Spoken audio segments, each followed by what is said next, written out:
Now, look, let's talk about Harry and Meghan's latest career pivot. I don't even know what to call it. They've made a very strange decision to promote Disneyland on ABC's The Happiest Story on Earth, 70 Years of Disneyland, a special edition of 2020. Seriously, Kinsey, why are they doing this? Meghan has reached peak influencer status. This is what you leave being a real royal princess for, to shill overpriced tickets to Disneyland where there are cosplay princesses. I can't even comprehend. She's become a glorified spokesperson for Mouse House, but unfortunately for her, it happened in the midst of a chaotic few weeks for ABC and Disney, who were caught up in the Jimmy Kimmel drama. But in all seriousness, the strategy here seems to be gaslighting and trying to distract from making the end of Queen Elizabeth's life a living hell. Otherwise, I really, truly don't understand what they're doing. No, look, neither. I don't know why they're even bothering, because everything that they're trying to do, they seem to be failing at. I wish they would just go away and leave all of us alone. Now, let's talk about Harry Potter actress Emma Watson, who, of course, famously played Hermione Granger. She's opened up about her feud with author J.K. Rowling. Here is what she said. I just don't know what else to do other than hold these two seemingly incompatible things together at the same time. I can love her. I can know she loved me.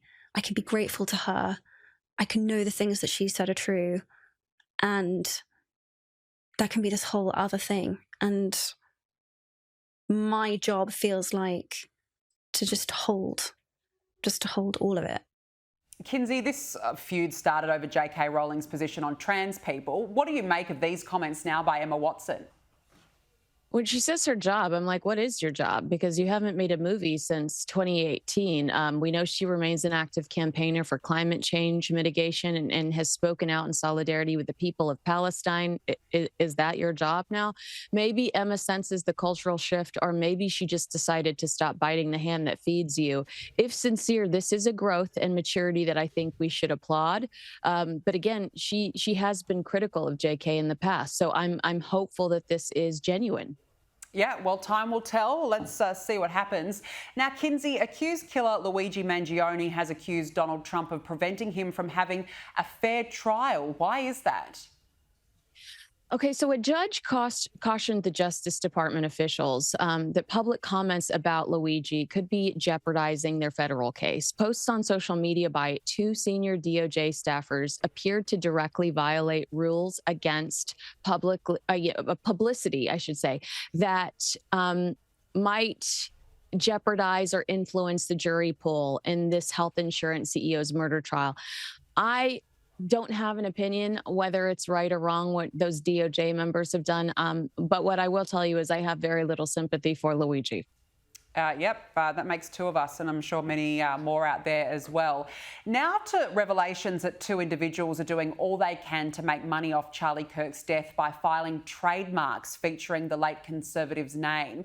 Kinsey, do we have any idea who these people are? We do. I mean, this feels gross, right? Radar Online reports that Terrence Malone filed documents to obtain the trademark for the phrase Charlie Kirk's Life Matters for clothing.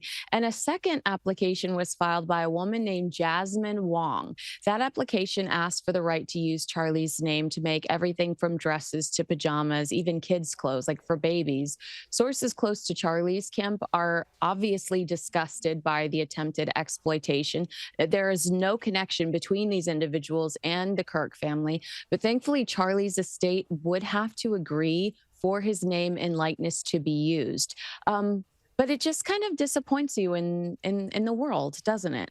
There's something really, really wrong about this, that people are trying to capitalise over someone's death. I just think it's just absolutely appalling, really, that there's people out there like this. But Kinsey, actress Jessica Chastain has slammed Apple after it delayed the release of her Apple TV Plus thriller series, The Savant, in the wake of Charlie Kirk's assassination. Why the delay, Kinsey, and what has she had to say about it? Yeah, so she is speaking out against this, which is odd to, again, biting the hand that feeds you. Chastain said that she and Apple are not aligned on pausing The Savant, arguing that the show's themes about violence and extremism are more relevant now than ever.